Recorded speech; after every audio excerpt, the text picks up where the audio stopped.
തൃണമൂൽ കോൺഗ്രസ് അധ്യക്ഷ മമതാ ബാനർജി ഇന്ത്യ സഖ്യത്തിന് നേതൃത്വം നൽകണമെന്ന് RJD തലവനും ബീഹാർ മുൻ മുഖ്യമന്ത്രിയുമായ ലാലു പ്രസാദ് യാദവ്. കോൺഗ്രസിന്റെ എതിർപ്പ് കാര്യമാക്കേണ്ടതില്ലെന്നും മമതാ ബാനർജിക്ക് എല്ലാ പിന്തുണയും നൽകുമെന്നുമാണ് അദ്ദേഹം പറഞ്ഞത്. കോൺഗ്രസിന്റെ എതിർപ്പിന് ഒരർത്ഥവുമില്ല. ഞങ്ങൾ മമതയെ പിന്തുണയ്ക്കും. മമതാ ബാനർജിക്ക് ഇന്ത്യ സഖ്യത്തിന്റെ നേതൃത്വം നൽകണം. 2025-ൽ ഞങ്ങൾ വീണ്ടും സർക്കാർ രൂപീകരിക്കുമെന്നാണ് ലാലു പ്രസാദ് യാദവ് പറയുന്നത്. പശ്ചിമ ബംഗാൾ മുഖ്യമന്ത്രിയായ മമതയെ ഇന്ത്യ സഖ്യത്തിന്റെ നേതാവാക്കണമെന്ന് തൃണമൂൽ കോൺഗ്രസ് ആവശ്യപ്പെട്ടതിനു പിന്നാലെയാണ് മമതയെ പിന്തുണച്ച് ലാലു പ്രസാദും എത്തിയത്. പശ്ചിമ ബംഗാളിൽ BJPയെ ആവർത്തിച്ച് പരാജയപ്പെടുത്തിയ ഒരേയൊരു നേതാവാണ് മമത എന്നതിനാൽ തന്നെ നേതൃസ്ഥാനത്തെത്താൻ അനുയോജ്യ മമതയാണെന്നാണ് തൃണമൂൽ കോൺഗ്രസ് ചൂണ്ടിക്കാണിച്ചത്. കഴിഞ്ഞ ആഴ്ച മമതാ ബാനർജി ഇന്ത്യ സഖ്യത്തിന്റെ നേതൃസ്ഥാനത്തിൽ താൽപര്യം പ്രകടിപ്പിച്ചിരുന്നു. അതേസമയം സഖ്യത്തിന്റെ നേതൃസ്ഥാനത്തേക്ക് വരാനുള്ള ആഗ്രഹം മമതയും വ്യക്തമാക്കിയിരുന്നു. താനാണ് സഖ്യം രൂപീകരിച്ചതെന്നും അത് കൈകാര്യം ചെയ്യാൻ മുന്നണിയെ നയിക്കുന്നവർക്ക് കഴിയുന്നില്ലെങ്കിൽ താൻ എന്ത് ചെയ്യാനാണെന്നാണ് മമത ചോദിച്ചത്. തനിക്ക് ഇന്ത്യ മുന്നണിയെ മുന്നോട്ട് കൊണ്ടുപോകുവാനാകുമെന്ന് മമത വ്യക്തമാക്കിയിരുന്നു. മമതയുടെ വാക്കുകൾ ഇങ്ങനെയാണ്: ഞാനാണ് ഇന്ത്യ സഖ്യം രൂപീകരിച്ചത്. ഇപ്പോൾ അത് കൈകാര്യം ചെയ്യേണ്ടത് മുന്നണിയെ നയിക്കുന്നവരാണ്.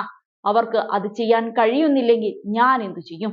എല്ലാവരെയും ഒപ്പം കൊണ്ടുപോകണമെന്ന് ഞാൻ പറയും. അവസരം ലഭിച്ചാൽ അതിന്റെ സുഗമമായ പ്രവർത്തനം ഞാൻ ഉറപ്പാക്കും. എനിക്ക് പശ്ചിമ ബംഗാളിന് പുറത്തേക്ക് പോകാൻ താല്പര്യമില്ല. പക്ഷേ എനിക്ക് അതിവിടെ നിന്ന് പ്രവർത്തിപ്പിക്കാൻ കഴിയുമെന്നാണ് മമത പറഞ്ഞത്. പ്രതിപക്ഷ സഖ്യത്തിലെ പ്രധാന നേതാക്കളും മമതാ ബാനർജിയെ പ്രാപ്തിയുള്ള നേതാവായി പിന്തുണയ്ക്കുന്നുണ്ട്. നേതൃത്വത്തിന്റെ ചുമതല മമതാ ബാനർജിക്ക് കൈമാറാൻ ഗ്രൂപ്പിലെ പല നേതാക്കളും സമ്മതിച്ചതായാണ് റിപ്പോർട്ട്. ശിവസേന, ഉദ്ധവ് താക്കറെ വിഭാഗം, സമാജ്വാദി പാർട്ടിയും അനുകൂലമാണ്. സത്യത്തിൽ മുന്നണിയെ നയിക്കാൻ തയ്യാറാണെന്ന മമതയുടെ പ്രസ്താവന പുറത്തുവന്നതിനു പിന്നാലെ വ്യത്യസ്ത അഭിപ്രായങ്ങളാണ് മുന്നണിക്കുള്ളിൽ നിന്നും ഉയരുന്നത്. മഹാരാഷ്ട്ര, ഹരിയാന തിരഞ്ഞെടുപ്പുകളിലെ BJPയുടെ അപ്രതീക്ഷിത വിജയത്തിനു പിന്നാലെയാണ് പ്രതിപക്ഷ സഖ്യത്തിന് നാഥൻ വേണമെന്ന ആവശ്യം ശക്തമായത്.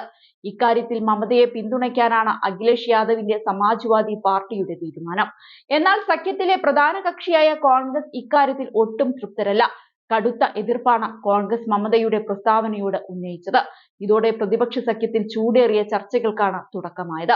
മമതയെ മുന്നണിയുടെ തലപ്പത്തേക്ക് കൊണ്ടുവരാനുള്ള നീക്കത്തെ നഖശിഖാന്തം എതിർക്കാൻ തന്നെയാകും കോൺഗ്രസിന്റെ തീരുമാനം. അതിനു പിന്നിൽ അവർക്ക് കൃത്യമായ അജണ്ടകൾ ഉണ്ട് താനും. മമതാ ബാനർജി അങ്ങനെ ചിന്തിക്കുന്നുണ്ടാവും. പക്ഷേ ഞങ്ങൾ കരുതുന്നില്ല. മമത പറയുന്നത് പോലെയാണ് അവരുടെ പാർട്ടി പ്രവർത്തിക്കുന്നത്.